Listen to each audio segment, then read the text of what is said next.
En un mundo lleno de misterios y enigmas por descubrir, pocos temas despiertan la curiosidad y la imaginación como la búsqueda de vida extraterrestre. ¿Estamos solos en el universo?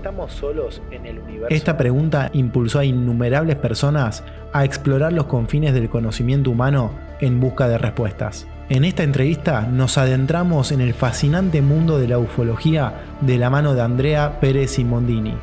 Acompáñame mientras desentrañamos secretos ocultos, investigamos avistamientos inexplicables y exploramos las teorías más intrigantes sobre la existencia de vida más allá de nuestro planeta. ¿Estás preparado para abrir tu mente a lo desconocido? Quédate ahí y disfruta de la nota.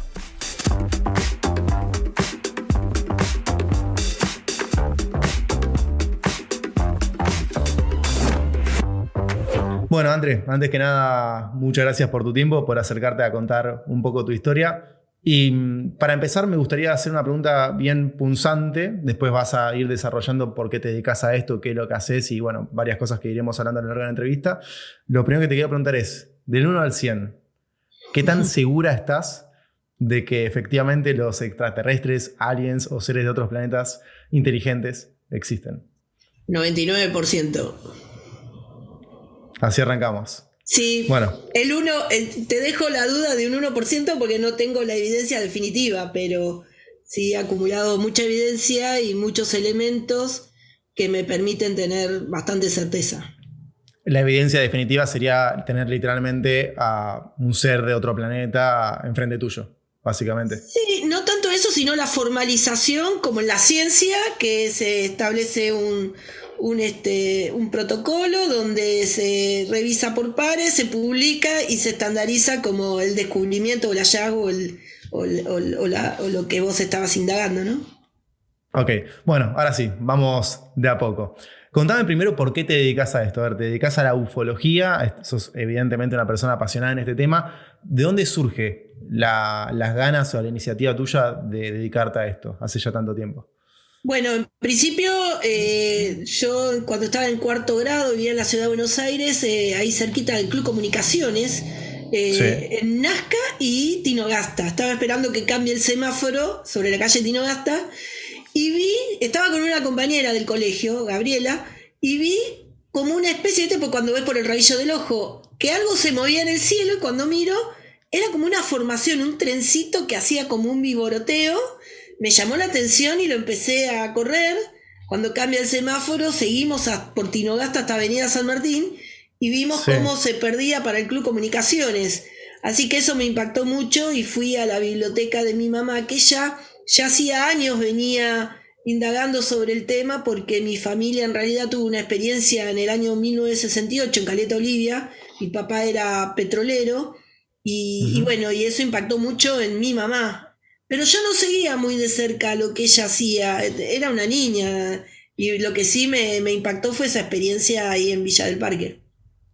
Y ahí lo hablaste con tu familia, imagino, y empezaste a indagar sobre el tema. ¿Crees que, porque me llama la atención, digo, yo nunca vi nada raro en el cielo, o capaz que nunca estuve atento a eso. Me llena de curiosidad el hecho de que vos venís de una familia que ya inevitablemente creía en esto, que lo estudiaba, y encima a vos te toca verlo. ¿Crees que esto es coincidencia? No sé, a veces pienso que sí, a veces pienso que no. Lo que yo vi fue absolutamente fortuito. Pasó, estaba en el lugar indicado, a la hora señalada, y lo vi, coincidió. Mira, en mí sí impactó fuerte. Mi otra amiga, Gabriela, que nosotros hicimos varias cosas. Yo esa noche misma agarraba el diario de mi papá, porque mi mamá tenía una biblioteca muy, muy importante sobre la temática. Mi papá, muchos libros petroleros, de ingeniería, pero yo esperaba el diario La Razón porque escuché que cuando conté mi experiencia con mi vieja, con mi viejo decía, ay, cada tanto salen noticias en el diario que recibo, era La Razón nocturna. Y bueno, y eso fue un gran lío después con mi papá, porque él era de los típicos padres que no querían que le toquen el diario hasta que él lo lea. Y cada vez que lo abría aparecían los cuadraditos cortados con tijera, porque yo empecé a cortar de todo. Y viste que cuando vos estás en esa edad, todo te llama la atención. Empecé a prestarle atención a los ovnis, a los fantasmas, cosas extrañas, monstruos que aparecen. Paranormal, todo. Y bueno, y empecé también a acompañar a mi mamá a leerle los libros. Lo primero que hice fue buscar lo que yo había visto en alguno de los libros de mi vieja y lo encontré en una enciclopedia española muy antigua, se llamaba Cíclope, y con mi compañera, con mi amiga Gabriela, en la escuela aparte empezamos a hablar con nuestros compañeros y empezamos a escribir un libro que se trataba de cortar las fotos de esa enciclopedia o de los libros de mi mamá, pegarlos en un cuaderno y copiar lo que decía el libro o esa enciclopedia. Una recopilación, ¿no? Una recopilación, pero me acuerdo que mi papá tenía unas hojas de formulario del trabajo que decía ficha técnica y empecé a llenar de cada caso de esos que pasaba en el cuaderno, a sacar los datos finos, por ejemplo, la fecha, el día, el lugar. Y bueno, me hice una base de datos extraordinaria que la tengo al día de hoy y una carpeta que las atesoro, que son artículos periodísticos de todas las épocas ahora, ¿no? Tremendo. ¿Y cómo comenzó tu investigación como tal? Digamos, a medida que fuiste creciendo, ¿en qué momento decidiste realmente dedicarte y con qué objetivo a esto, ¿no? Porque también esa es otra pregunta. ¿Cuál es tu objetivo de intentar realmente descubrir si existe... Bueno, sí esa es la búsqueda, ¿no? No sé si la búsqueda realmente es descubrir si existe o no vida en otros planetas o más bien si están en la Tierra. No sé, contame vos. Bueno, en principio empecé a acompañar a mi vieja porque ella iba a reuniones, a conferencias. Okay. Si bien ella investigaba, pero en realidad curioseaba. Era de comprar libros, leerlos. Algunas vecinas o cuando viajábamos iba a los lugares y empezaba a preguntar sobre si habían visto ovnis, los casos. Y bueno, yo la empecé a acompañar en todo ese derrotero. Y en realidad nos pusimos firme a la investigación cuando se conoció públicamente el caso de Victoria, Entre Ríos, allá en el año 91, julio del 91, que salió en un diario muy importante y bueno, y todos los diarios fue una oleada tremenda. Y con mi mamá decidimos, no solo nosotras, sino todos mis hermanos, con las novias, mi novio de ese momento, todos ir a Victoria de campamento. Y ese día se ve que estaba señalado, ¿no? Porque habíamos hecho un campamento bastante grande y esa misma noche, mientras preparábamos las cañas para ir a pescar, nosotros por nuestra familia teníamos mucha costumbre de andar de campamento en cualquier lugar. Okay. Entonces teníamos como costumbre. Y bueno, y esa misma noche fue lo que en principio transformó la vida primero de mi mamá. Vimos un ovni que pasó por arriba del camping. Nosotros estábamos pescando en un brazo, bueno, mientras mis hermanos ya estaban pescando en ese brazo del río que se metía, con mi mamá preparando las cañas, fuimos las primeras que vimos. Del horizonte salió una luz que se elevó, amarilla mostaza, y quedó estática. Y viste cuando empezás, es una antena, que no es, que es esto, que es el otro, bueno, nos quedamos con que era una antena. Y de repente se empieza a mover hacia el casco urbano. Entonces yo agarré una linterna, me fui al borde del puerto y le empecé a hacer señas con esa linterna, una linterna importante. ¿A cuánta distancia calculás que estaba? Supongo que es difícil de decirlo. Pero... Sí, no, tengo buena referencia porque esa luz estaba delante de una antena que hoy, por supuesto, la tenemos bien identificado, al lado, o sea, delante de un cerro, por lo cual esa luz estaba más o menos a unos 300, 400 metros de altura y más o menos a unos 2.500 metros de distancia de nuestra posición. Entonces, cuando le empiezo a hacer señas, cambia de rumbo y se viene hacia mi posición. Salí corriendo a donde ya estaban todos. Y bueno, cuando llega a la altura del camping, todos los ven. Ya dejó de ser una luz, era una estructura media triangular. Cuando llega una hilera de árboles, se detiene, prende unos focos y los enciende para adelante. Avanza, como en las películas, ¿no? Avanza así unos metros. Sí. Se queda estacionado arriba de donde estaban todos los pescadores, entre los cuales estábamos nosotros. Esos focos los bajan, ilumina todo el sector, los apaga y no estaba más. Pero había desaparecido. No hay forma, porque estaba re bajo. Todos veíamos perfectamente la forma triangular. ¿Y cuántas personas estaban ahí? ¿Cuántas personas lo vieron? Dicen haberlo visto y coinciden con verlo. Como 40 personas éramos. Claro. Eran un montón. Y nos quedamos, no te miento, 5 minutos. Todos duros, nadie emanaba un sonido, nadie ni siquiera animaba a dar vuelta a la cabeza hasta que empezamos. Bueno, ¿lo viste? ¿Vieron? ¿No? ¿Viste? Gritaban por allá, ¿viste? Toda una serie de onomatopeyas. Y bueno, con mi mamá finalmente fuimos las dos únicas que nos clavamos una reposera en el mismo lugar donde sucedió eso y mirando para la laguna del pescado, que era nuestro escenario natural, nos quedamos hasta que se amaneció. Y en el medio, al anochecer, tipo 3 de la mañana, vimos como unas luces que nosotros bautizamos saltarinas, que iban de a 2 y a 3, que hacían esto. Chuc, chuc, chuc, se movían así. Todo esto la misma noche. Toda la misma noche. Bueno, wow. mi mamá volvió a Buenos Aires y dijo, yo como sea, me voy a instalar en ese lugar. Y así fue. A los pocos meses ya estaba radicada en Victoria. Para completar la historia, previo a que ustedes fuesen a acampar ahí, ¿qué es lo que se decía? ¿Qué es lo que se comentaba? ¿Por qué sabían que ahí podía llegar a suceder algo? Bueno, porque empezaron a aparecer luces justamente en torno a la laguna del pescado, que la gente señalaba que esas luces salían de adentro de la laguna, sobrevolaban los campos y de hecho dejaban marcas circulares en los campos.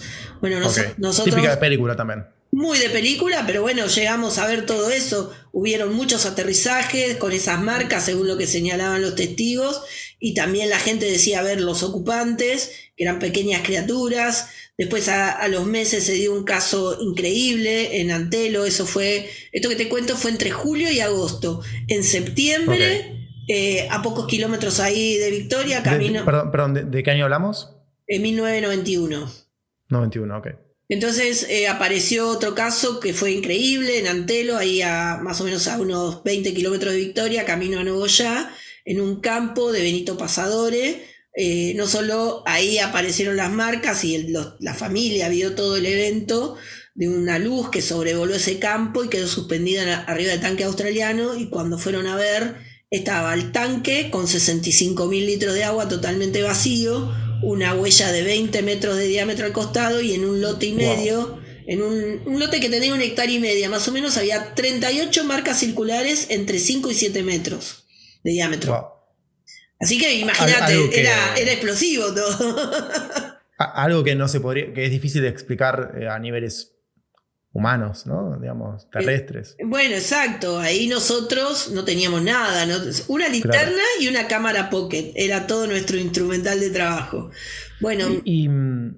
Perdón, sí, Andrés, sí. No, y bueno, ahí es donde, viendo todos estos elementos físicos en relación a esas luces, es donde mi mamá decide, bueno, y si armamos un equipo y nos dedicamos a ver qué dicen los laboratorios de estas marcas que dejan. Nadie lo hacía, ¿me entendés? Bueno, ahí es donde fundamos Visión OVNI y que empezó a hacer exploración científica, digamos, y nos fuimos capacitando en peritaje de campo. Y bueno, nuestro expertise, si se quiere, hoy en día es tomar elementos físicos de la mejor manera para no contaminarlos y que lleguen de la mejor manera al laboratorio para que se exprese la ciencia, ¿no?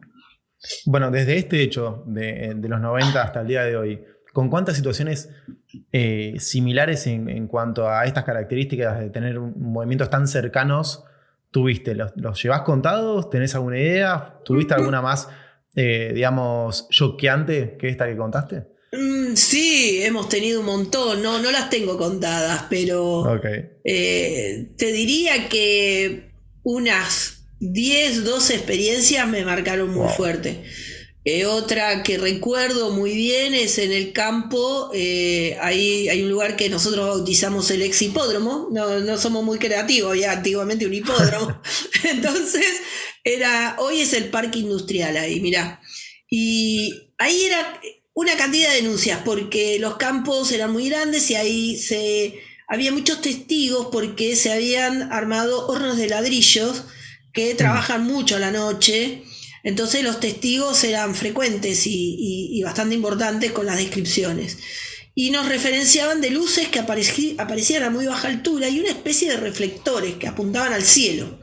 Bueno, y empezamos a seguir y nos pasó de todo ahí. Vimos no solo los reflectores, sino un día vimos que uno de esos reflectores salió de atrás de una arboleda, se fue arriba de las nubes, se vino arriba de nosotros donde estábamos con varios autos y éramos como una veintena de personas, empezó a hacer como si tuviera una aspa gigante, como un gran ventilador, a girar arriba de las nubes, y las luces de los autos empezaron a prender solas.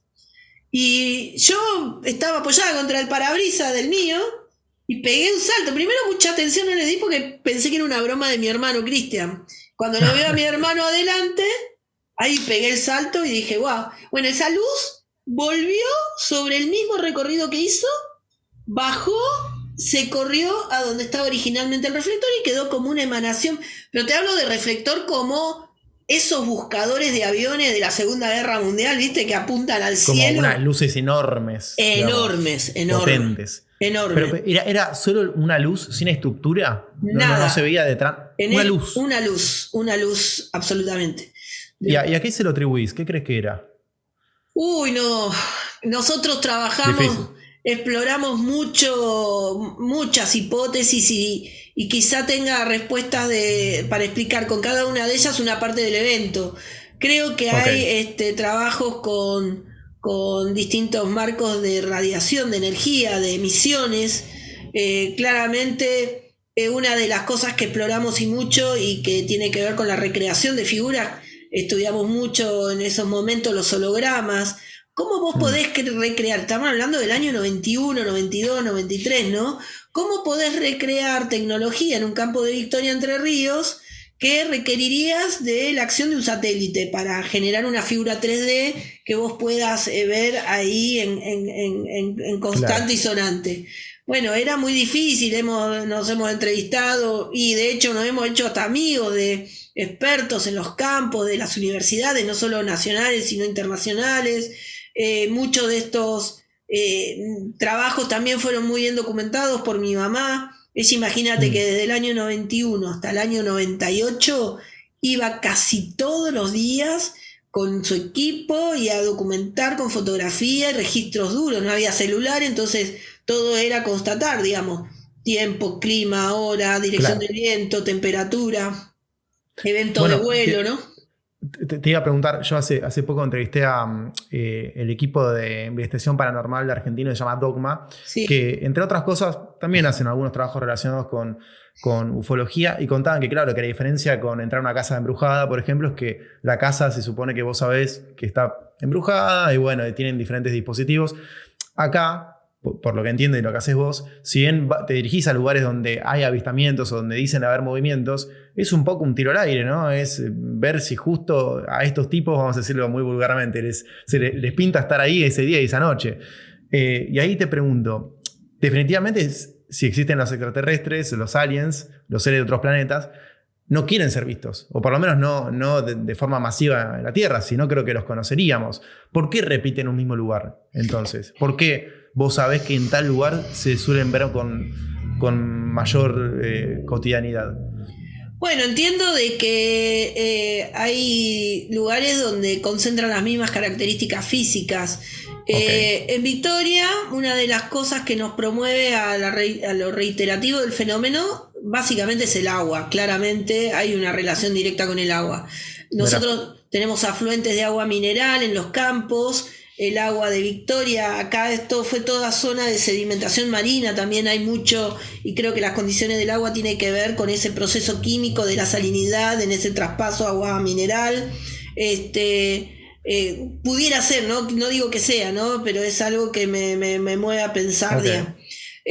También estadísticamente es coincidente con los lugares de mayor nivel de denuncias de avistamientos, que después hay que pasar el filtro, digamos, de todas esas denuncias. El 90% por lo menos se descarta por hechos convencionales, pero concentra muchas denuncias y es coincidente estadísticamente con los lugares de mayor nivel de denuncias donde hay grandes concentraciones de agua o también elevaciones, ¿no? Colinas, montañas, sierras. Entonces, en Victoria también hay colinas, de hecho la ciudad de las 7 colinas. Entonces, es en el único lugar en Entre Ríos que hay colinas, por lo cual también pudiera haber ahí una mirada. No sé en definitiva si esto es un factor preponderante, pero es coincidente estadísticamente con los mayores lugares de denuncia.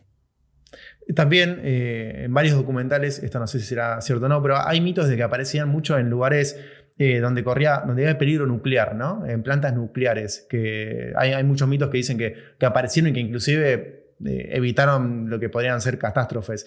¿Tenés evidencias de eso o cuál es tu opinión al respecto de esto? Bueno, hoy a nivel oficial, que es un ámbito donde incursionamos mucho y que tratamos de cada vez de hacer mayor peso, uno de los disparadores sobre el afronte ahora a nivel de los gobiernos de estudio de estos fenómenos tiene que ver justamente con esa variable, ya desde reportes provenientes de ámbitos oficiales, ¿no? De fuerzas aéreas, armadas, y que habla de lo recurrente del fenómeno en espacios aéreos restringidos por prácticas militares o operaciones de seguridad, sobre bases de misiles o bases con represas eléctricas o todo este tipo de situación, ¿no? Y lo mismo se recrea en Argentina.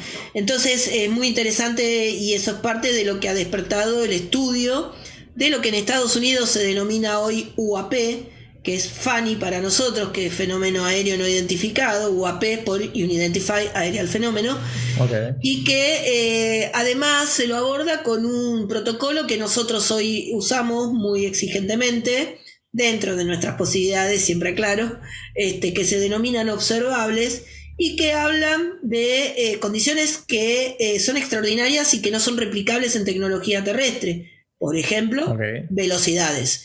Velocidad hipersónica arriba de los 30.000, 40.000 kilómetros por hora. Tipo de vuelo antigravedad, que es hacer esas maniobras a esa velocidad, pararse a punto cero y cambiar abruptamente de dirección. Las condiciones de la aerodinámica del fenómeno, digamos, no presentan hélice, ni sistema de propulsión, ni alas, ni combustión. Y hay una que para mí es la que más impacta y que yo la puedo bajar a tierra en los casos que nosotros investigamos, que es la condición transmedia de estos vuelos, ¿no? La capacidad de volar en nuestra atmósfera, salirse y reingresar de ella por cualquier lugar y meterse debajo del agua. Entonces, esa condición de cambio de medio realmente hace la diferencia, y en lugares como Victoria empieza a ser preponderante, porque mi madre, ya volviendo al año 91, que se radicó acá, todos y muchos de los registros tienen que ver con la condición transmedia del fenómeno. Ella encontró un libro, mira, esto pocas veces lo conté, encontró un libro allá por los fines de los 80, que acá hay una abadía, la abadía Niño Dios de los benedictinos, es la más antigua de Sudamérica, y ahí había un padre, Gregorio Spiazzi, que misionaba en la isla y escribió un libro llamado El País de los Chajá. Él era parte de la cotidianidad de los pescadores en la isla de Pillo, y acompañaba a los pescadores, entre otras cosas, a las prácticas de pesca. Y él escribe un capítulo que se llama Linterneando, donde documenta la aparición de estas luces rojas que salían del fondo del agua, de la laguna, y recorrían en un vuelo rasante todo el contorno del río, y se metían o se iban al cielo. Y ellos le daban como argumento que eran ánimas que penaban, y entonces eran augurio de mala pesca. Entonces sacaban los trasmayos, esperaban que pasen las luces y volvían a tirar los trasmayos. Y hablaban de motores y de ruidos de motores increíbles, y remontan a experiencias que ya vivían los mismos pescadores. El libro se escribió en 1955, o sea, se publicó en el 55, y remonta a experiencias de 1902, 1900. Wow. Entonces, imagínate, lo mismo te cuentan hoy los pescadores, lo mismo, nada más que ya no son ánimas, sino que son platos voladores. ¿Cuáles son los...? Ya te quiero preguntar también si pudiste ver a estas figuras en particular y no tanto los ovnis, pero para también ir redondeando un poco el tema ovnis como tal. Sé que hay diferentes naves, ¿no? Por así llamarlas, que hay algunas que son reconocidas. De hecho, también, de paso te lo pregunto, hace un par de años nada más, fue la primera vez que, no me quiero equivocar, fue la NASA o el Pentágono el que oficialmente aceptó que había videos que se trataban de ovnis, y entre ellos estaba, por ejemplo, el que era en modo de tic-tac, ¿no? En forma de tic-tac. Bueno, ¿me contás un poco al respecto de esto? ¿De qué clases de ovnis son los que se suelen repetir? Y cómo es que hasta hace poco eso era algo que era un mito, digamos, pero que oficialmente se demostró. Bueno, sí, efectivamente, estás bien informado. En diciembre del año 2017, el New York Times publica en tapa que existía un programa que se llamaba TIC, que tenía en jefe a Luis Elizondo, y él sale a la luz diciendo que había renunciado a ese programa porque sintió que no tenía posibilidades de avanzar y que se restringía el acceso a la información de esas investigaciones, y aparece como parte de una organización que se llamaba To The Star Academy de Science of Arts, que encabezaba Tom DeLonge, el cantante de Blink 152. 182. 182, exacto. Bueno, la cuestión es que junto con él aparecen una cantidad de científicos y funcionarios de gobierno, entre ellos Christopher Mellon, que hoy es el gran activista, digamos, un científico muy renombrado, Hal Puthoff, un físico. Bueno, todos ellos con muchos pergaminos dentro de ámbitos del gobierno. La cuestión que Luis Elizondo aparece además con un video, el Omni Tic Tac, como vos bien decís, donde se muestra un comandante, que hoy sabemos que es David Fravor, un piloto Top Gun, que persigue en un entrenamiento militar en la costa del Pacífico un ovni que él denomina Tic Tac por la forma alargada, a modo de pastillita Tic Tac que tenía. Lo registra con sus sensores de alta tecnología, registra que desarrolla velocidad hipersónica y ve y registra cómo el evento se mete debajo del agua. Y ahí aparece otro actor que es un radarista que en realidad también es piloto Top Gun, se llama Ryan Graves, que estaba operando estos equipos del portaaviones Nimitz y sigue el fenómeno ya debajo del agua, con la misma calidad tecnológica de sensores. Así que todo eso salió a la luz con los testimonios y a partir de ahí cambió la historia por las condiciones estas observables de cambio de medio, velocidad hipersónica, etc. Ahora, suponiendo que es algo que se sabe hace mucho tiempo, que por lo menos tuvimos contactos con estos seres hace mucho tiempo atrás y que siempre se intentó desmentir. De hecho, aprovecho, hay un documental muy bueno en Netflix, bueno para mí, que obviamente no soy estudioso en el tema, pero que muestran cómo los medios cambiaron su forma de cubrir estos eventos a los pocos días de que ocurrieron, lo cual genera sospechas. ¿Por qué ahora, en este periodo de tiempo, se está empezando a blanquear un poco más? ¿No? De a poco parece que se empiezan a hacer más oficiales fotos y videos que hasta hace poco se desmentían por completo. Bueno, yo creo que hay dos condicionantes muy fuertes. Uno, hace 20 y pico de años ya la exploración espacial la hacen los contratistas privados, como Yuri Milner, como Robert Bigelow Aerospace, que está haciendo, entre otras cosas, la próxima Estación Espacial Internacional. Elon Musk, el más conocido quizá para el público, y así como ellos, varios. Todos ellos, de una u otra manera, están involucrados con proyectos y en vinculación a la temática UAP. Robert Bigelow es muy conocido, que incluso cuando aquel diciembre del 2017 aparece Luis Elizondo, que después fue cuestionado, como que en realidad no era el jefe del programa, qué sé yo, salió un senador, Harris, de apellido, que falleció hace poquito, donde él afirmó que el programa existía y que además él, como antiguo director de la Comisión de Inteligencia y Defensa, le había dado $22 millones a ese programa para investigar los UAP. Y parte de esa plata había ido a Robert Bigelow Aerospace, que tenía interés en estos estudios y además tenía un rancho, el rancho Skinwalker, lo pueden ver también la historia en History Channel, donde ya mencionaban de eventos de abducción, fenómenos paranormales, mutilación de ganado y la aparición de estos eventos en forma aérea.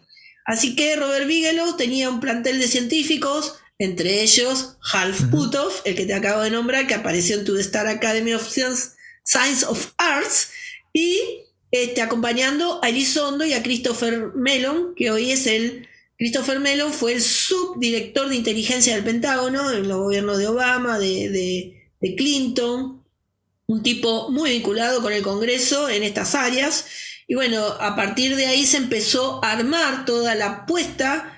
Y creo que el trasfondo de eso es, la agenda oficial tuvo que empezar a reconocer los eventos que esta gente tenía muy documentada, por un lado, y creo que en el fondo está la pelea furtiva por el manejo y la recreación de esas tecnologías, porque esos eventos, Lucas, producen accidentes, de esos accidentes se recuperan materiales. De hecho, hace menos de un mes David Grange se presentó junto con el comandante Fravor y con Ryan Graves a la Cámara de Representantes del Congreso de Estados Unidos y declaró con mucha contundencia que hay varios programas negros que él tuvo acceso donde se recuperaron ovnis de origen no humano y su material biológico. Así que estamos hoy en ese lugar de la historia y que tiene que ver con, en mi humilde visión, con estas dos variables, ¿no? El ponerse a tono con la agenda privada y el manejo. ¿Quién va a manejar la recreación y el uso de esa tecnología si la replican, y los presupuestos millonarios, por supuesto, que habrá atrás de eso. O sea, más allá después de lo que puede significar a nivel filosófico y todas las consecuencias que puede traer el hecho de saber oficialmente que existen seres en otros planetas, digamos que el interés concreto o el interés comercial es la tecnología, ¿no? Se podría decir entonces. Entiendo que sí. Okay. Yo pertenezco a una organización internacional que se llama ICER, que es International Coalition Extraterrestre Research, que convocada en el 2017, en octubre del 2017, por eso es la fecha de la apertura, por la Agencia Espacial Rusa y China en Moscú, donde nos convocaron a varios ufólogos, terminamos yendo 9, y en ese evento, que fue un congreso, en realidad un congreso no, una jornada que duró varios días, donde se hacían pequeños meetings de distintas cosas, de ruedas de negocio en tecnología vinculada a lo aeroespacial, presentación de desarrollos de investigación entre academias como la de ciencia de Beijing, de Moscú, de otros lugares. Bueno, y nos pidieron a los que fuimos convocados presentar el avance institucional del estudio de los UAP, y nosotros nos vimos sorprendidos porque pensábamos que era un congreso más, y terminó siendo un lugar de anclaje sobre toda la actividad aeroespacial. Tuve la posibilidad de conocer muchos cosmonautas que vivieron experiencias, pero en realidad la arista del estudio de los UAP era una de todo lo que involucra el estudio aeroespacial, o la ingeniería, la comercialización, las políticas de las universidades y de las academias. Y ahí también nosotros entendimos que fue un momento fundacional, porque de ahí salió en la Agencia Espacial Rusa y China los comités para estudiar los UAP. Y nosotros desde lo civil quisieron convocarnos para que nos integremos, y decidimos mantener independencia de los gobiernos y armar esta organización ICER, que tiene sede en Portugal y que hoy tiene incorporado más de 25 miembros de distintas partes del mundo que representan los 5 continentes.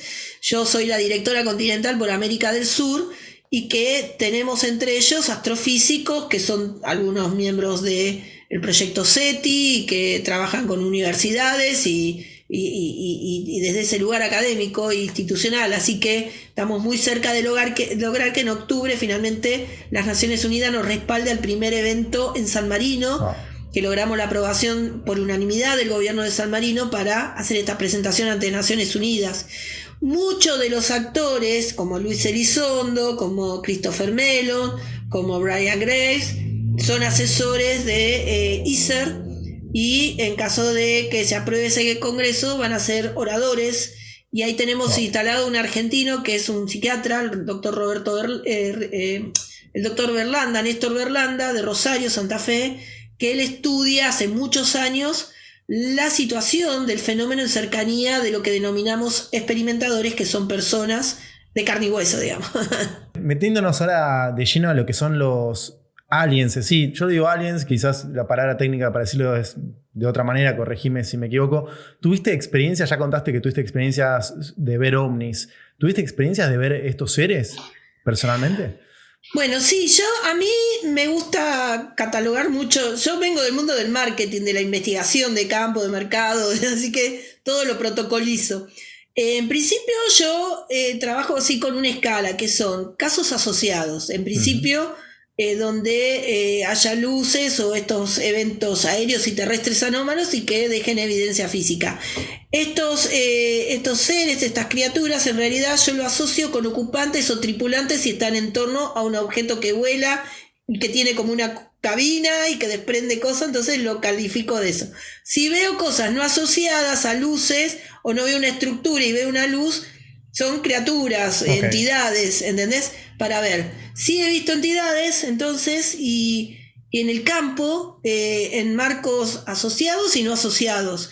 O sea, hemos tenido casos donde hemos visto luces en condiciones extrañas, y en ese marco aparecieron estas entidades que no las podés definir porque no tienen como una caracterización humanoide o figura. Exactamente, sería esa la definición.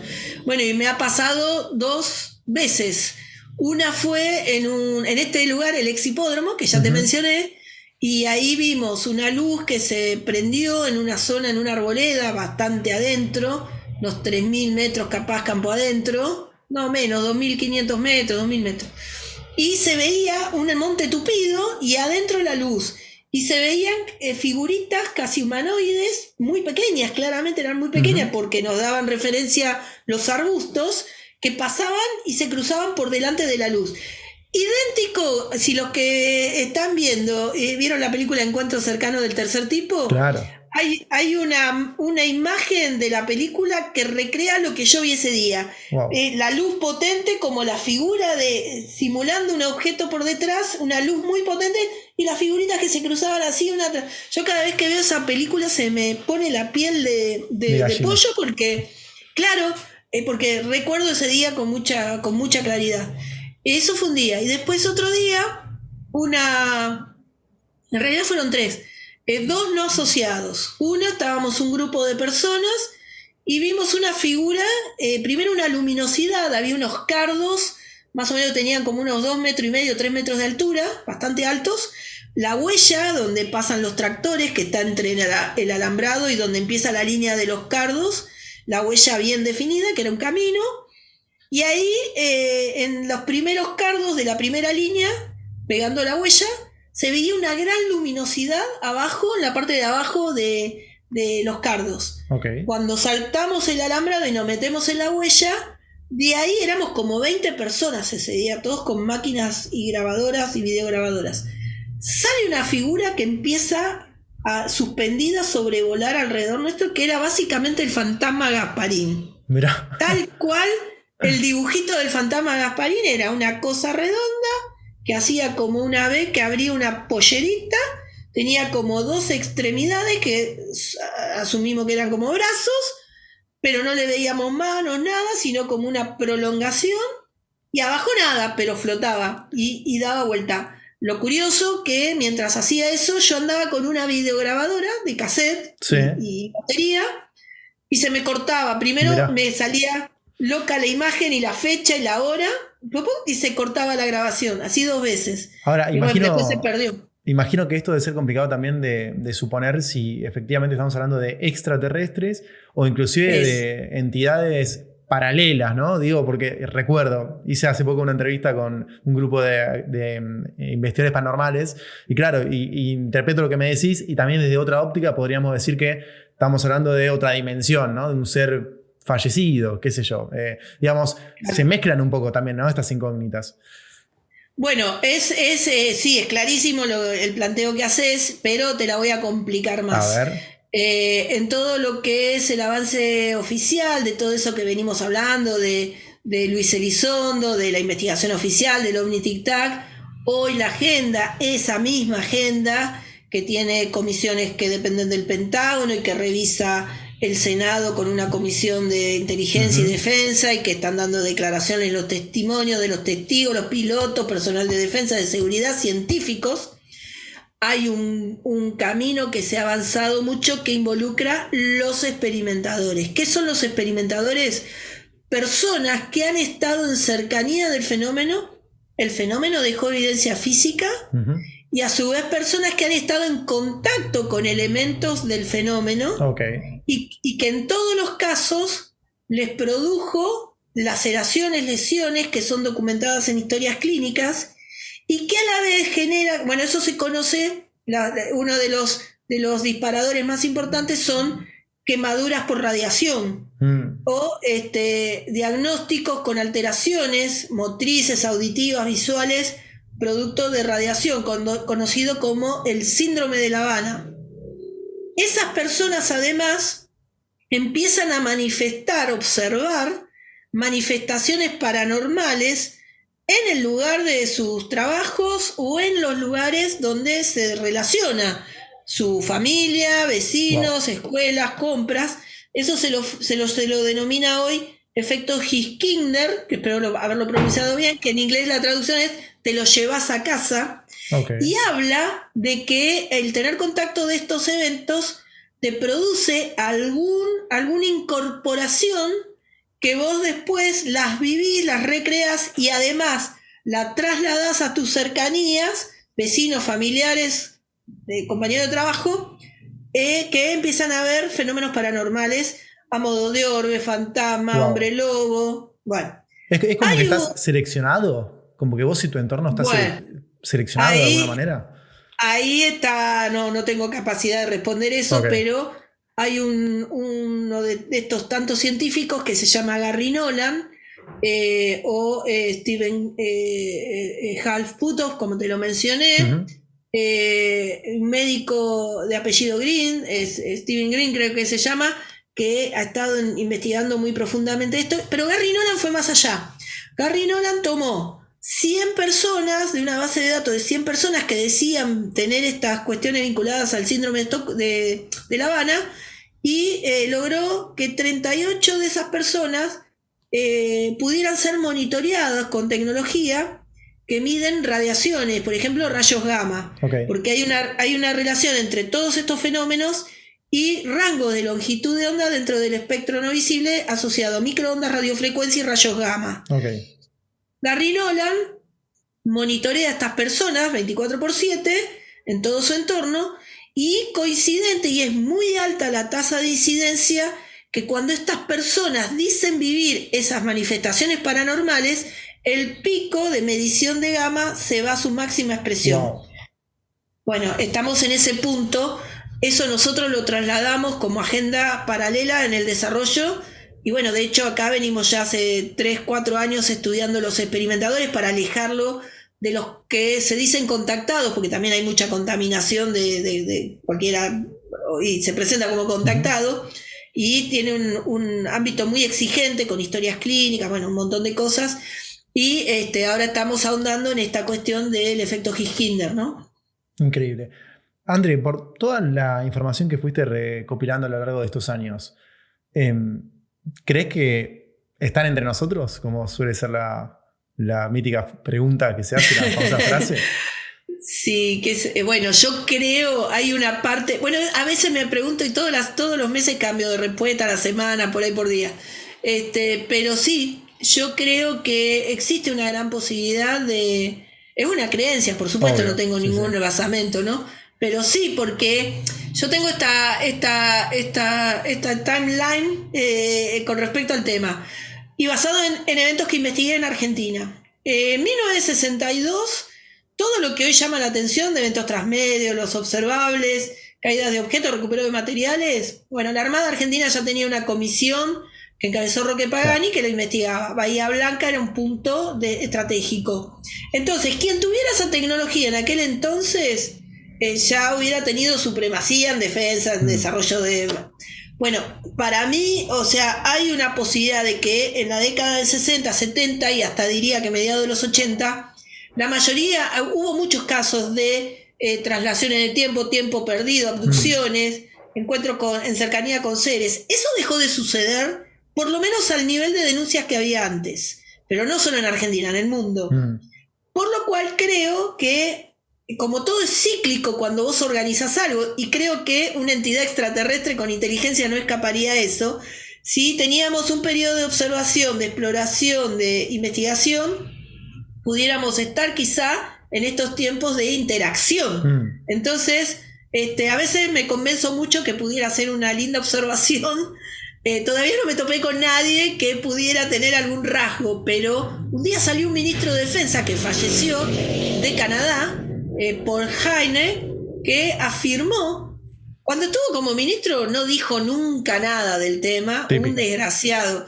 Cuando dejó de estar, empezó a decir cosas como que no solo Canadá había investigado eventos OVNI y todo lo que ya sabemos, sino que había seres entre nosotros, que él los relacionaba con una serie parecida a los de B, invasión extraterrestre, lagartoides, y que reptiloides, y los que famosos eran reptilianos, ¿no? Exacto. Y bueno, empezó a decir esas cosas. Se murió, si realmente el tipo tuvo algún disparador que le falló el chip, o realmente tenía información privilegiada, nunca lo vamos a saber. Pero sí te pone los ojos en alerta, quizá. Viste que la ciencia ficción siempre hay que prestarle atención, ¿no? Y por creencia tuya, bueno, entiendo igualmente que si suponemos, vos estás convencida por supuesto de que existen, deben haber diferentes razas también, ¿no? Aparte uno pensando en la inmensidad del universo, hasta me parece absurdo pensar que sería hasta más ilógico creer que hay una sola raza inteligente más allá de nosotros. Pero en general, los que nos visitan por lo menos, ¿crees que lo hacen con buenas o malas intenciones? Bueno, basado en lo que te acabo de comentar, si hubiera habido malas intenciones, creo que nos hubiéramos dado por enterados. Okay. Es una mirada, quizás estoy equivocada, pero también si revisás la historia y te vas a los que proclaman las teorías de los antiguos astronautas, habría como mucha observación. Bueno, las antiguas culturas lo llamaban eran deidades, ¿no? Dioses que tenían estas condiciones extraordinarias y que dejaron muchas cosas en términos de las matemáticas, la física, la química, bueno, desarrollos en todo tipo. Como aliens que se involucran con nosotros en civilizaciones antiguas, ¿te referís? Exactamente, okay. Exactamente. Entonces vos encontrás rasgos interesantes, por lo cual si nos vamos más atrás a la época de la era moderna, estamos como también con la misma afirmación, ¿no? Si bien parecería intervencionista, en realidad sería poco intervencionista y creo que estamos todavía, pero tomo también los dichos de Stephen Hopkins antes de fallecer, pero también dentro de una contradicción que él mismo ejerció. Él allá por el 2010 apareció diciendo que no había que buscar tanto ahí afuera con estos programas como el SETI, porque no sabemos con qué nos íbamos a encontrar, que pudieran venir con una mirada de depredación, de conquista, pero a las postres, en el 2014-15, aparece encabezando un proyecto que se llama Blue Strike, que financió con $1 millón en principio Yuri Milner, y justamente era para la búsqueda de señales extraterrestres, claro, con biotecnología, con nanotecnología. Entonces, viste, a pesar de que él seguía diciendo que bueno, que había que tener prudencia y qué sé yo, pero ahí estaba con el millón. Lo bueno es que todavía no tendríamos manifestaciones de algo agresivo, ¿no? Perfecto. Tengo que ir redondeando porque sé que tenés una agenda recontra cargada, así que te agradezco por tu tiempo. Me quedan un montón de temas para hablar. Podríamos hablar del Área 51, del caso Roswell, de Bob Lazar, bueno, cosas que dejo para comprometerte, si tenés ganas en una próxima ocasión, a hacer una segunda parte, porque creo que tranquilamente nos daría para una segunda parte. Pero para ir finalizando, si tenés que decirme cuál crees que fue el evento más evidente, ¿no?, que hubo con respecto a lo que podría ser una prueba de que los seres existen, de que estos seres existen o que por lo menos los ovnis existen, ¿cuál nos dirías que para vos es el más evidente, el que más concluyente? Creo que en términos aeronáuticos, a mí me gusta mucho lo que puedo manejar en cercanía por el nivel de contacto con los protagonistas y la evidencia. El caso Bariloche, sin lugar a dudas, del 31 de julio de 1995, o Jorge Polanco. Para mí ese caso es imposible de no ver elementos, porque además tenemos personas que técnicamente fueron muy precisas, con muchos testigos, que le aportaron muchos detalles técnicos. Me parece que ese caso para mí reúne una cosa cercana a los 10 puntos, digamos. Después, a nivel internacional, creo que el caso de Brasil, conocido como Operación Prato, me parece un caso extraordinario, que ese lo podemos abordar en el futuro con mucho gusto. Para hacer un spoiler, se enfrentó el ejército con exacto, ¿no?, con seres ovnis, okay, con seres ovnis, y le producía quemaduras, conocido como el fenómeno chupa chupa. Ahí hubo una gran desclasificación que llevó adelante Ademar Llevaer con la Comisión Brasilera de Ufólogos extraordinaria. Después, otro caso creo que muy interesante es el caso de la base aérea de La Joya en Perú, donde el comandante Oscar Santamaría se enfrentó a un ovni. Wow. Creo que eso es para mencionar algunos, ¿no? Bueno, ¿te parece, Andrés, si hacemos en un futuro no muy lejano una segunda parte? Me encantaría, la verdad que me encanta. Te felicito porque me has hecho preguntas que salen del común denominador, así que me siento muy agraciada porque puedas explorar desde otro lugar también, ¿no? No, por favor, el placer fue mío y bueno, muchas gracias por tu tiempo. Y bueno, creo que A mí, por lo menos, y espero que a los que nos están viendo también les suceda, que nos dejaste con más ganas que inclusive era que ya teníamos antes de arrancar la entrevista. Así que esperaremos ansiosos una segunda parte. Muchas gracias por tu tiempo, en serio. Gracias a vos, Lucas.